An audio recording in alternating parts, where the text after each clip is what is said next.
बांग्लादेश की अंतरिम सरकार ने भारतीय बिजनेसमैन गौतम अडानी की पावर कंपनी अडानी पावर पर अरबों डॉलर के बिजली समझौते के उल्लंघन का आरोप लगाया। बता दें कि समझौते के तहत जिस पावर प्लांट को लेकर डील की गई थी उसे भारत सरकार से टैक्स बेनिफिट मिल रहा। इस बेनिफिट को अडानी पावर रूसी संसद के निचले सदन स्टेट डूमा में एक कानून पारित कर अदालतों को ये ताकत दी गई कि वो चाहें तो किसी भी संगठन को आतंकवादी समूहों की लिस्ट से हटा सकते हैं। इस कानून के पास होने से अब रूस के लिए अफगान, तालिबान और सीरिया के विद्रोही गुट एचएस से डिप्लोमेटिक रिलेशन कायम करना आसान हो जाएगा। इस कानून के मुताबिक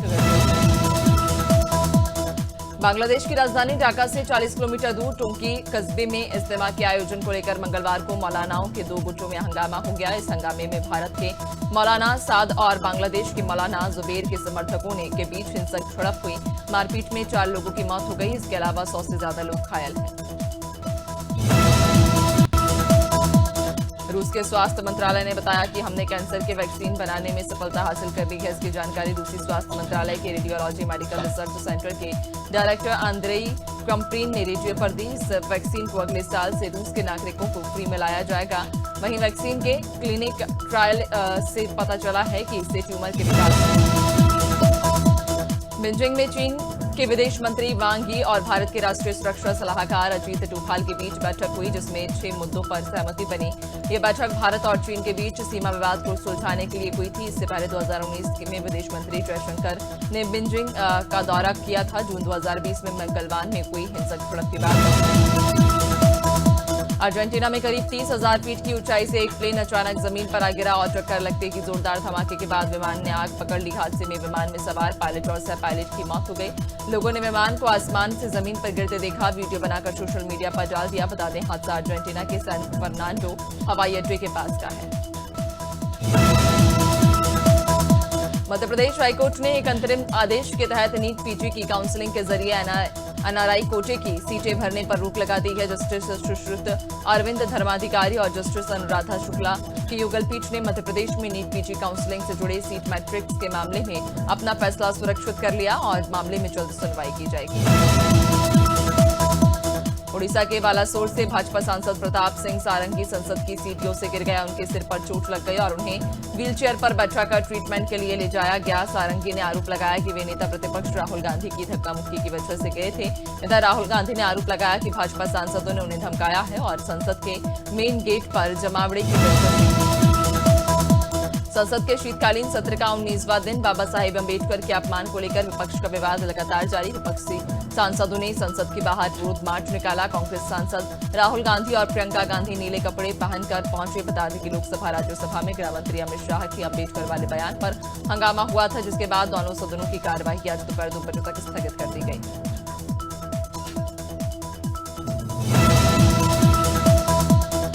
उत्तराखंड में आगामी निकाय चुनाव के लिए बीजेपी पार्टी ने अपनी तैयारियां पूरी कर ली हैं। बीजेपी प्रदेश मीडिया प्रभारी मनवीर चौहान ने बताया कि प्रत्याशी चयन के लिए प्रत्येक सीट पर 3-3 नामों का पैनल तैयार किया जाएगा। प्रदेश नेतृत्व ने वरिष्ठ पदाधिकारियों को सभी निकाय क्षेत्र में पर्यवेक्षक के रूप में भेजा है।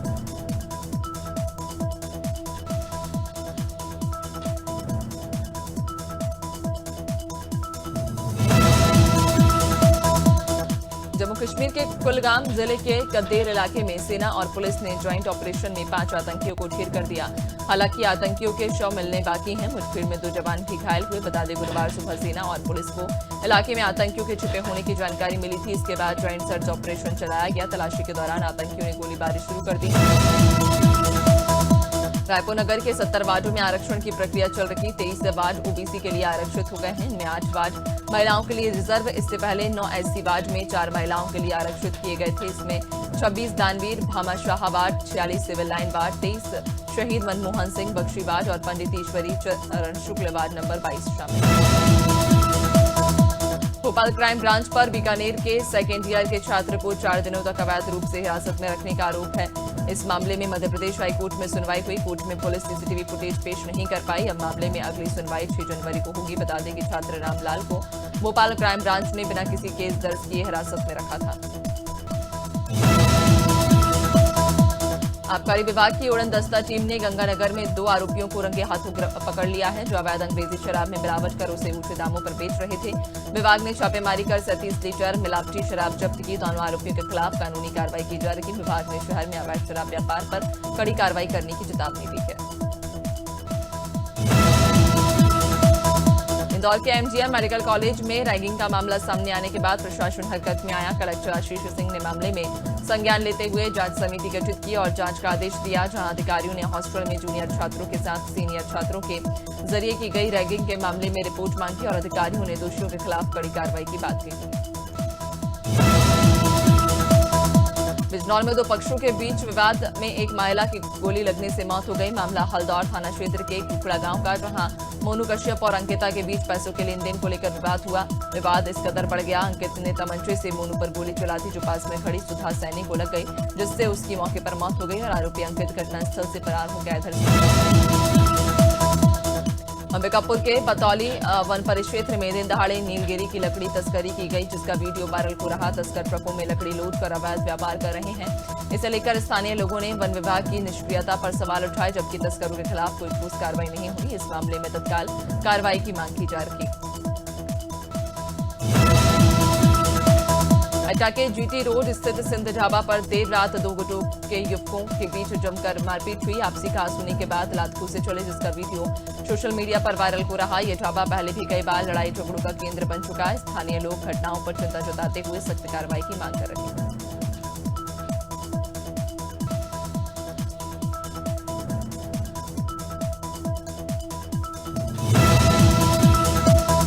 महासमुंद सिटी कोतवाली पुलिस और साइबर सेल ने एक गोदाम से प्लास्टिक के सामान चोरी करने के आरोप में 2 युवकों को गिरफ्तार किया।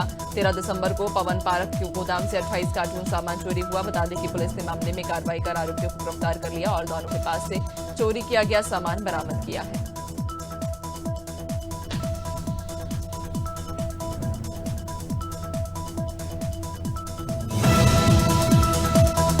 शाहजहांपुर में भीषण सड़क हादसे में एक ट्रक ने कार को टक्कर मार दी, जिसमें कार सवार 2 महिलाओं और 2 बच्चों की समेत 5 लोगों की मौत हो गई।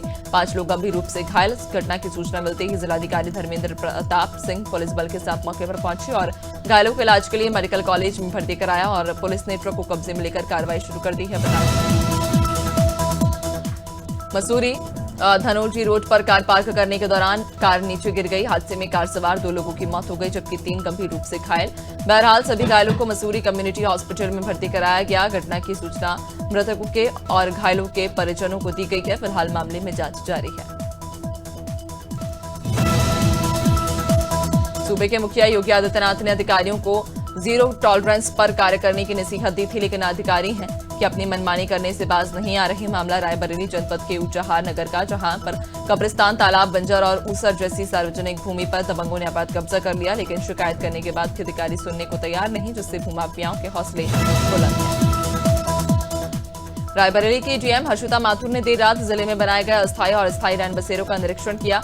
साथ ही सुपरमार्केट और जिला अस्पताल में बने रैन बसेरों में मिलने वाली सुविधाओं का जायजा लिया। निरीक्षण के दौरान डीएम ने रैन बसेरों के संचालकों को बैच, कंबल और अलाव की पर्याप्त व्यवस्था सुनिश्चित करने के निर्देश दिए। उन्होंने रैन बसेरों में रह रहे लोगों से हरदोई में एक इलेक्ट्रॉनिक्स गोदाम में भीषण आग लगने से लाखों रुपए का सामान जलकर खाक हो गया। आग को बुझाने के लिए अग्निशमक विभाग की 5 गाड़ियों ने 3 घंटे की मेहनत की। शोरूम में टीवी, फ्रिज, एसी और वॉशिंग मशीन जैसे सामान जल गए। फिलहाल पुलिस ने आग के कारणों की जांच शुरू कर दी है। कुसमौनी के उच्च प्राथमिक विद्यालय के बच्चों ने निलंबित प्रधानाध्यापक को स्कूल बुलाने की मांग को लेकर धरने पर बैठ गए। बच्चों का आरोप कि प्रधानाध्यापक काम में मदद नहीं कर रहे थे और वे खुद ही काम कर रहे थे। सोशल मीडिया पर वायरल हुए एक वीडियो के बाद बच्चों की नाराजगी और बढ़ गई। वहीं मामले में सूचना BSA को दी गई, बावजूद कोई जिम्मेदार अधिकारी मौके पर नहीं पहुंचे। लखीमपुर खीरी के खमरिया गांव में एक महिला की संदिग्ध परिस्थितियों में मौत हो गई, जिसके बाद परिजनों ने पुलिस पर पिटाई का आरोप लगाया। घटना के बाद से ग्रामीणों में आक्रोश। परिजन दोषी पुलिसकर्मी के खिलाफ कार्रवाई की मांग पर अड़े हुए। परिजनों का आरोप कि पुलिस की पिटाई के कारण सुरजाना की मौत हुई।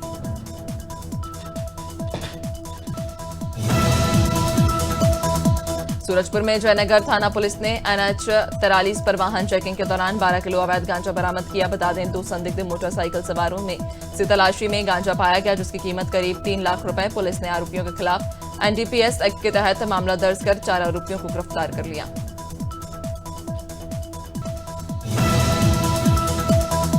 मथुरा में नाबालिग के साथ अश्लील हरकत करने का मामला सामने आया। मामले को लेकर नाबालिग लड़की ने बताया कि 3 युवकों ने उसे नशीला पदार्थ सूंघा दिया, जिस वजह से वो बेहोश हो गई।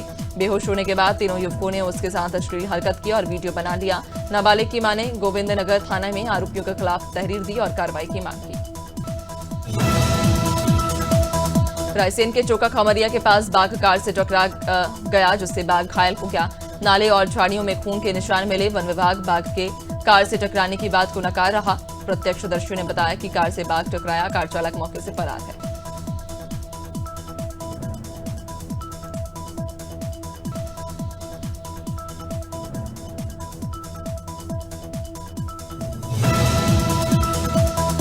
कानपुर विधायक उमेश कुमार ने एक बार फिर सामूहिक कन्या विवाह कराया। विधायक ने निजी खर्चे पर 101 गरीब कन्याओं का विवाह कराया, साथ ही उन्हें घरेलू सामान समेत अन्य उपहार भी भेंट किए। इस मौके पर हरियाणवी कलाकारों ने भी सुंदर रागनी गाकर धूम मचाई।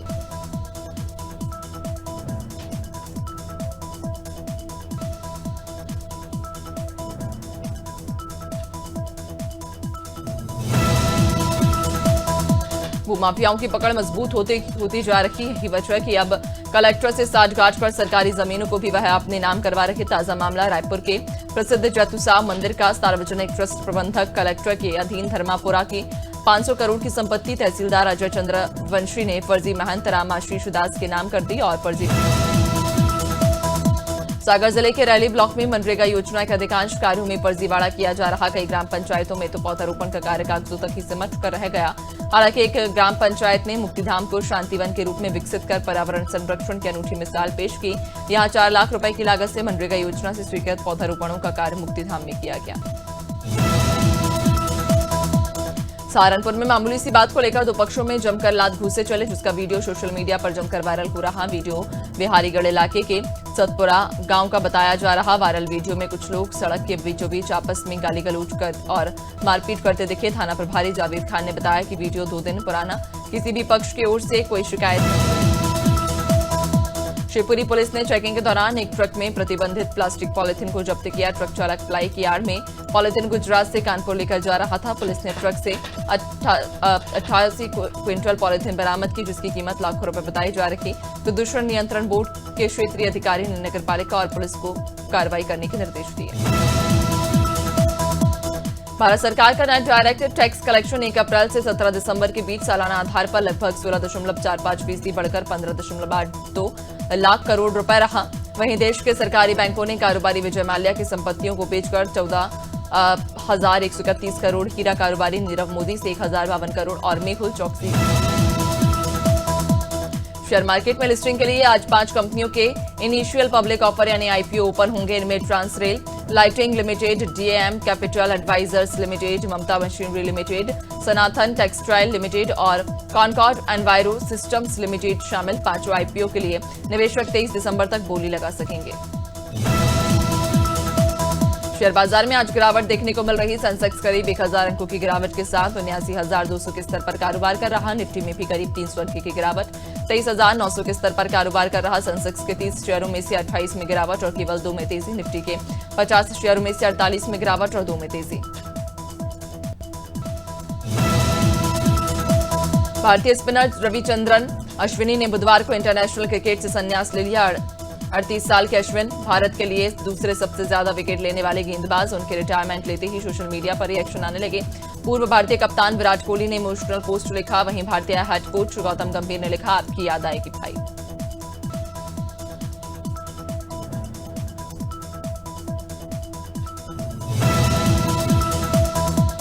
भारत और ऑस्ट्रेलिया के बीच ब्रिस्बेन में तीसरा टेस्ट ड्रॉ हो गया। इस नतीजे के बाद दोनों के बीच 5 मैचों की सीरीज 1-1 से बराबर।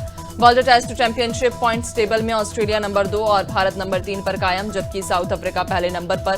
भारत को अपने दम पर फाइनल में पहुंचने के लिए बचे हुए दोनों मैच जीतने ही होंगे।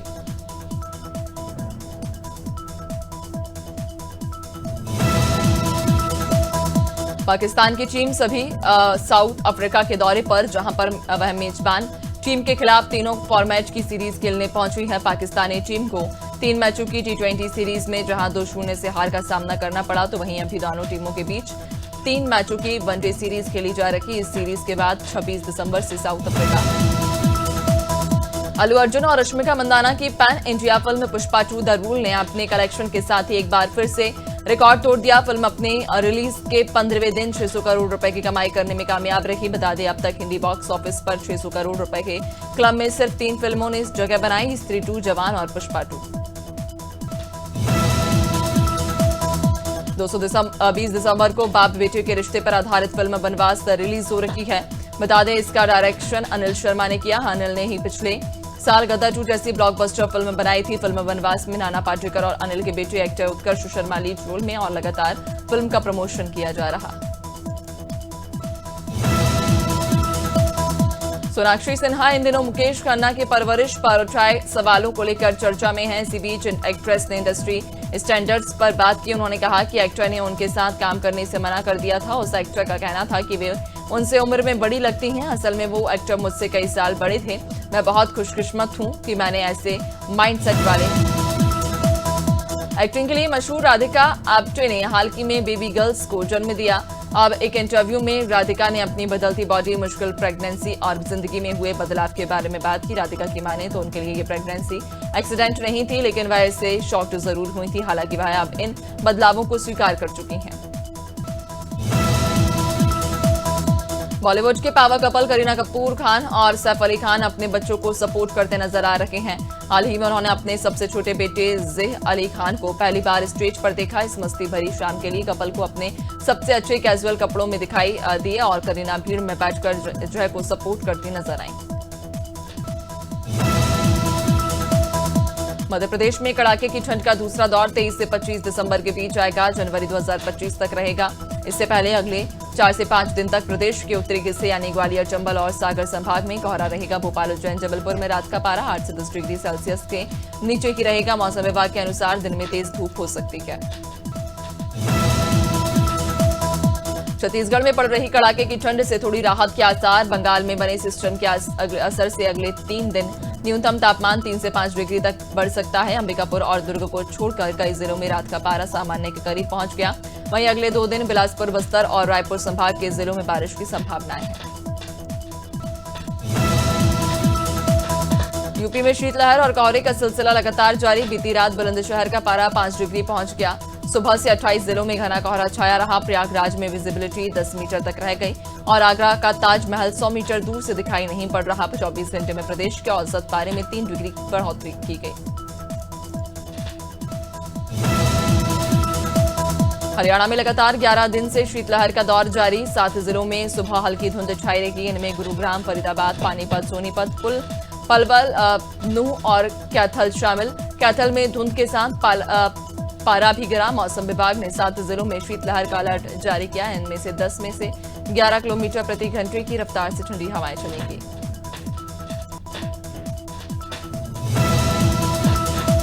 उत्तर भारत के पर्वतीय इलाकों से आ रही सर्द हवाओं के कारण अलवर में ठंड का कहर लगातार जारी। मंगलवार को न्यूनतम तापमान 3.1 डिग्री दर्ज किया गया।